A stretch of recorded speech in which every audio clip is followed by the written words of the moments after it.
Assalamualaikum warahmatullahi wabarakatuh. Ikutilah, simaklah Al Barokah Channel ini yang selalu menampilkan konten dakwah agama, sholawat, zikir, dan pembelajaran membaca kitab, baca Al-Quran, dan ilmu tajwid yang disampaikan oleh guru kita, Ustadz dan Kiai yang mumpuni dalam channel Al Barokah ini. Dengan adanya video yang saya share di Al Barokah Channel ini, mudah-mudahan bermanfaat untuk Anda semuanya, dunia dan akhirat.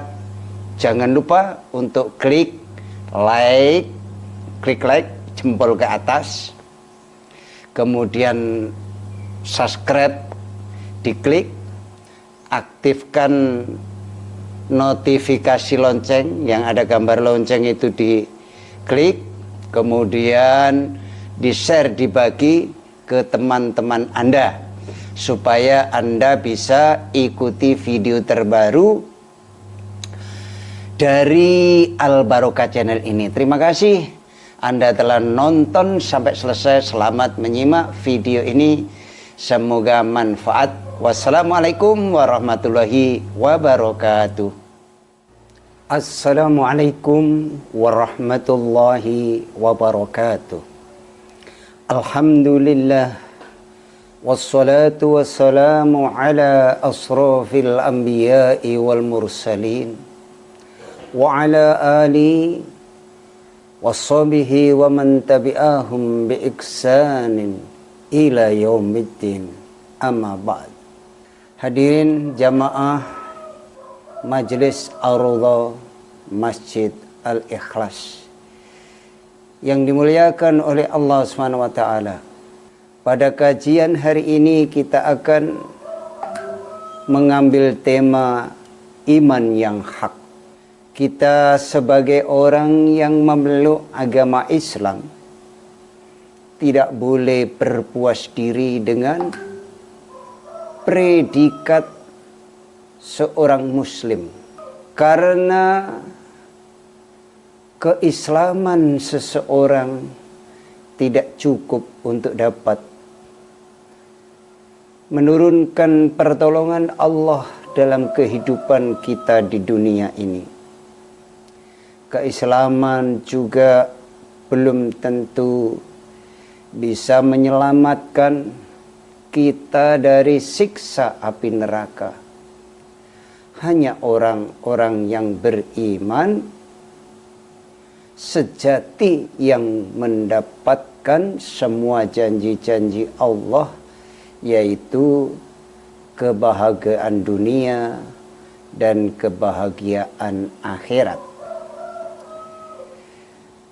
Sebagaimana kriteria atau ciri-ciri orang-orang beriman yang sering dipanggil oleh Allah dengan mesra, ya ayyuhalladzina amanu. Allah yang Maha Pengasih telah menyebutkan di dalam Al-Quran surat Al-Anfal ayat 2 sampai dengan 4. Innamal mu'minuna alladzina idza dzukirallahu wajilat qulubuhum wa idza tuliyat 'alaihim ayatuhu zadatuhum imana wa 'ala rabbihim yatawakkalun. Sesungguhnya orang-orang mukmin adalah mereka yang jika disebut nama Allah gemetar hatinya, dan jika dibacakan ayat-ayatnya kepada mereka bertambah kuat imannya, dan hanya kepada Tuhannya mereka bertawakal. Sebagian sifat mereka yang menyandang predikat mukmin sejati disebutkan di ayat ini, yaitu sesungguhnya orang-orang yang beriman kepada Allah dengan sebenar-benarnya, yang mantap keimanannya, adalah mereka yang apabila disebut nama Allah dengan sifat-sifat keagungan dan kemuliaannya, gemetar hatinya karena mereka sadar akan kekuasaan dan keagungan Allah Subhanahu wa taala. Dan apabila dibacakan oleh siapapun ayat-ayatnya kepada mereka, bertambah kuat imannya. Semakin mereka mendengar ayat-ayat Al-Quran dibacakan, semakin kokoh keimanan mereka dan semakin mendalam rasa tunduk serta semakin bertambah pengetahuan mereka pada Allah. Dan oleh karena itu hanya kepada Tuhan mereka senantiasa bertawakal dan berserah diri setelah berusaha keras sehingga tidak berharap dan gentar kepada selain Allah Subhanahu wa taala. Inilah tafsir dari Al-Anfal ayat 2. Kemudian disambung Al-Anfal ayat 3, alladzina yuqimuna sholata wa mimma razaqnahum yunfikun. Artinya yaitu orang-orang yang melaksanakan sholat dan menginfakkan sebagian rezeki yang kami anugerahkan kepada mereka. Tafsir dari Al-Anfal ayat 3 ini, selain memiliki keimanan yang mantap dan kuat serta amal kolbu lainnya, secara lahiriah orang mukmin sejati adalah orang-orang yang melaksanakan sholat secara berkesinambungan sesuai waktu dan tata cara yang telah ditetapkan dengan penuh rasa khusyuk dan ikhlas, dan mereka yang menginfakkan sebagian dari rezeki yang kami berikan kepada mereka sesuai ketentuan. Hadirin yang dimuliakan oleh Allah Subhanahu wa taala, itulah firman Allah Subhanahu wa taala tersebut jelas sekali menyebutkan bahwa seseorang mukmin yang sejati, yang benar-benar tulen, mempunyai ciri-ciri sebagai berikut. Yang pertama, hatinya gemetar bila disebut asma Allah Subhanahu wa taala. Gemetarnya bisa disebabkan karena banyak hal. Karena kagum dan takluk pada kebesaran Allah, kebesaran dan kemuliaan zat, sifat maupun perbuatannya. Bisa juga karena takut terhadap siksa api neraka yang sangat pedih dan terbayang akan dosa dan kebodohan yang telah dilakukan. Bisa juga gemetar karena berharap karunia surga dunia maupun akhirat. Terkadang gemetar karena haru mengingat sifat kasih sayang dan pengampunan Allah, ataupun gemetar hati karena melihat kebesaran ciptaan Allah Subhanahu wa taala. Asma Allah yang disebutkan dalam Al-Quran dan hadis biasa disebut dengan 99 Asmaul Husna, bahkan lebih dari itu, menunjukkan sifat-sifat Allah yang agung yang wajib kita ketahui, yang wajib kita fahami, dan hayati maknanya, pemahaman atas makna dan tafakkur pada ciptaan-ciptaannya dan kebesaran asma Allah, itulah yang dapat mengantar seseorang kepada wajilas qulubuhum. Yang kedua, dari ayat tersebut bisa kita ambil hikmah, keimanannya bertambah bila dibacakan ayat-ayat Allah. Ayat dalam bahasa Arab artinya bukti.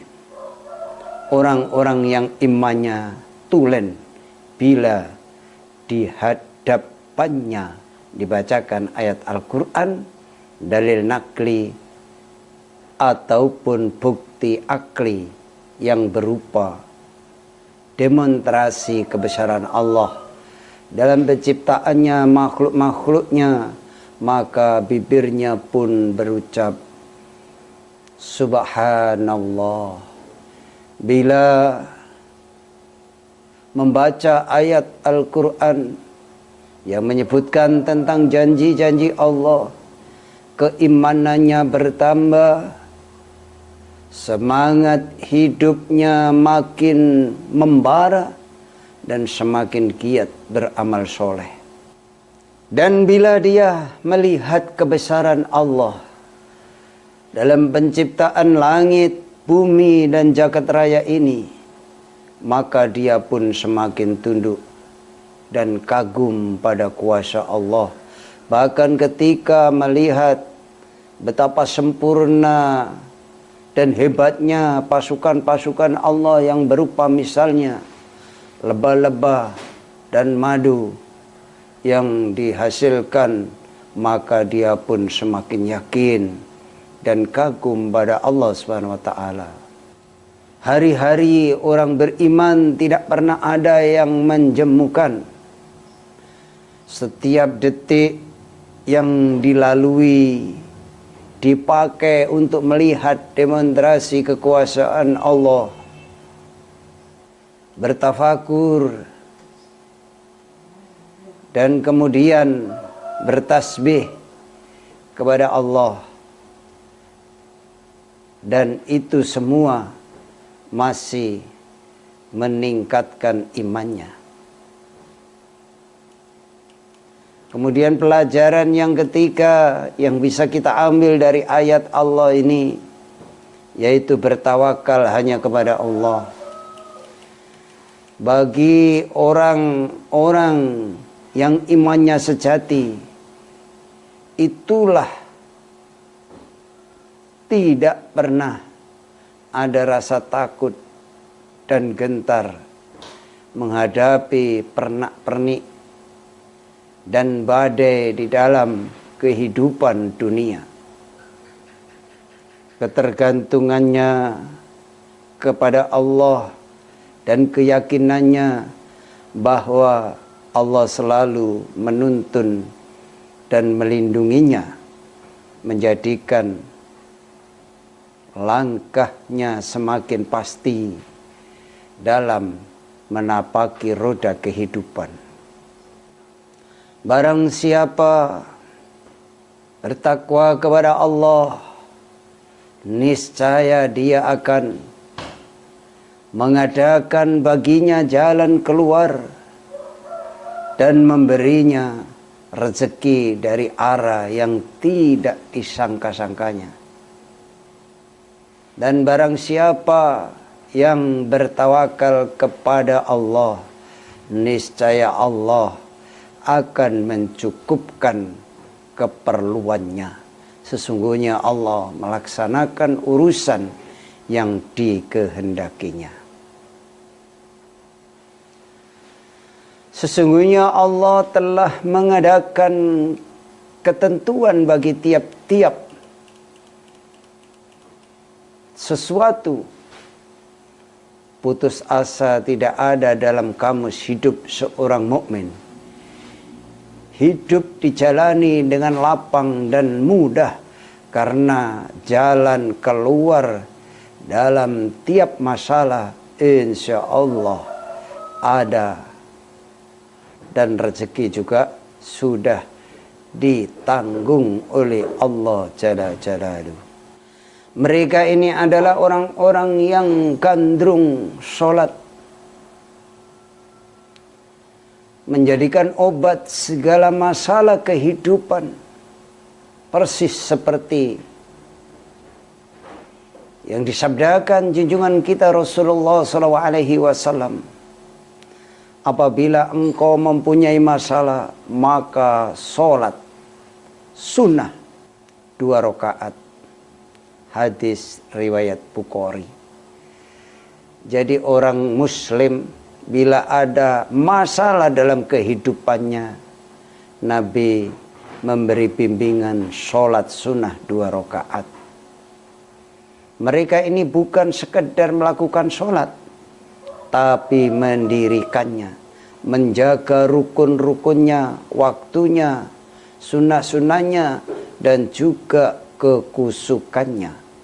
Sholat merupakan saat-saat yang indah, bermunajat kepada Allah, mengadukan beban hidupnya, memohonkan kemudahan hidup di dunia, dan juga kemuliaan hidup di akhirat. Sholat tidaklah menjadi beban bagi mereka. Bahkan sholat merupakan saat beristirahat dari keruwetan hidup, dan tepatlah sabda Rasulullah SAW saat menyuruh Bilal azan dengan berkata, "Arihna ya Bilal, wahai Bilal, berilah istirahat kepada kita semua." Dan bukti mereka mendirikan sholat adalah akhlaknya di luar sholat. Mengapa? Karena sholat itulah yang menghalangi mereka berbuat maksiat dan mungkar. Semakin baik mutu sholat, maka semakin tinggilah akhlak seseorang. Dari ayat Al-Anfal ayat 2 sampai dengan 3 ini, pelajaran yang kelima yang bisa kita ambil, yaitu diantaranya Allah jelaskan tentang menafkahkan rezeki yang dipunyai. Bila kita sudah mendapatkan rezeki yang dinugerahkan oleh Allah SWT yang kita miliki, ciri-ciri orang beriman, ciri terakhir seorang mukmin yang tulen adalah mudahnya dia bersedekah.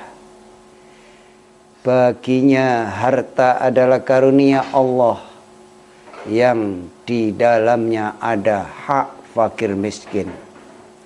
Sedekah adalah tanda syukur kepada Allah karena diberi kelapangan dalam harta, tapi dia juga bersedekah dalam keadaan sempit karena jalan kemudahan akan datang.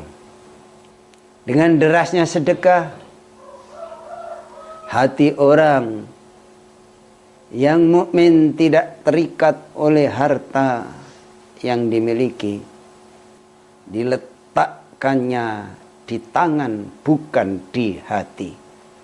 Demikianlah ciri-ciri seorang mukmin yang sejati, yang tulen dan mukmin sejati ini yang mendapatkan janji Allah, yaitu kemuliaan derajat, pengampunan dosa-dosa, dan rezeki yang halal dan berkah. Semoga bahasan ini bisa menjadi bahan introspeksi bagi diri kita masing-masing. Apakah kita sudah mempunyai 5 ciri-ciri yang saya uraikan tadi di atas? Bila sudah, kita harus mensyukuri dan minta kepada Allah SWT mengekalkan sifat-sifat mulia ini dalam diri kita. Bila kita belum memiliki 5 ciri ini, maka kita perlu berusaha semaksimal mungkin agar kita bisa menjadi seorang mukmin sejati yang dicintai oleh Allah Subhanahu wa taala. Demikian kajian kita pada hari ini. Mudah-mudahan kita diberi iman yang hak oleh Allah Subhanahu wa taala sehingga hidup kita dunia dan akhirat dimuliakan oleh Allah Subhanahu wa taala. Kurang lebihnya mohon maaf. Wabillahi taufiq wal hidayah. Wassalamualaikum warahmatullahi wabarakatuh.